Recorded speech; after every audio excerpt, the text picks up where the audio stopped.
30 तारखेपासून अंतरवाली सराटीमध्ये रखरखत्या उन्हामध्ये आमरण उपोषण करणार जरांगेंनी घोषणा केली आहे। उष्माघातामुळे बळी गेला तर सरकार जबाबदार असं जरांगेंनी म्हटलंय।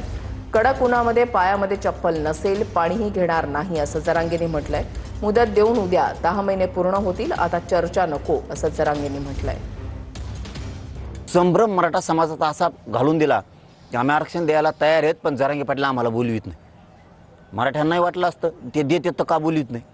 17 तारखेला तुमच्या मीडियाच्या बांधवाला सांगितलं ये बाबा दे ना। आता मला वाटतं याच्यातून किमान प्रसाद लाड साहेबांचे डोळे उघडतील असं मला वाटतं। मला त्यांना टार्गेट करायचं नाही, त्यांना दोष द्यायचा नाही, कारण त्यांनी सांगितलं की मी मराठा आहे म्हणून दोष द्यायचा नाही।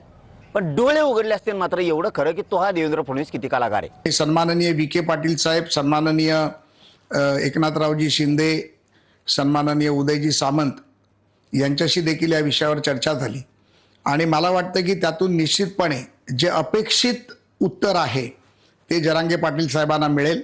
येणाऱ्या 29 तारखेला माननीय विखे पाटील साहेबांबरोबर मी अंतरवाली सराटीला जाऊन माननीय जरांगे पाटील मनोजदादांची भेट घेणार आहे आणि त्यांच्या शंकाचं निरसन करण्याचा प्रयत्न करून हे आंदोलन ते मागे घेतील अशी अपेक्षा घेऊनच मी प्रवास करणार आहे। 30 मेचं जे आपलं आंदोलन आमरण उपोषण आपण ठरवलं होतं ते फायनल होणार आहे 30 मेला, परंतु त्याच्यात फक्त थोडा जास्तीचा बदल केला आहे आपण। ते आमरण उपोषण आपण फॅनमध्ये, सावलीत, मंडपात बसून आपण ते काय आणखीन सुविधा करून करत होतो ना। समजा सगळे तसंच करतात, मीच नाही तर सगळे तसं करतात। मला अंतिम टोकाचं आणि कठोर आमरण उपोषण करायचं आहे। रखरखत्या उन्हात मी हे उपोषण बाश टाकून करणार आहे। ना कुठलं पाणी, ना कुठलं जेवण, ना पायात चप्पल घालणार आहे, ना काय करणार आहे। जे होईल ते होईल। उष्ण घाताचा बळी गेला तरी देवेंद्र फडणवीसांमुळं गेला, सरकारमुळं गेला। कितीही जीवाची लाहीलाही झाली तरी हरकत नाही आहे, कारण माझ्या समाजाच्या लेकरांच्याच आयुष्याचा उन्हाळा झाला आहे। तर आपण आपली का कदर करायची।